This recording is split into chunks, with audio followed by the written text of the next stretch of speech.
Hey folks, today's a special day. We're going to talk about how a 2-hour workday can bring back much missed family time. Meet Jun, a busy mom juggling work, kids' schedules, and house chores.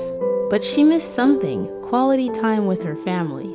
Jen's day starts with getting the kids ready for school. Then she heads to work, followed by grocery shopping and picking up the kids from school. But she also has to make dinner and do laundry, all by 6 p.m. With no free time, Jun misses out on shared meals and leisurely activities with her family. That's where the 2-hour workday comes in. It saves her from having to juggle work and home life by having her work hours every day. The result: more time for family dinners, leisurely mornings over coffee or tea, or even catching up on your favorite Netflix show together.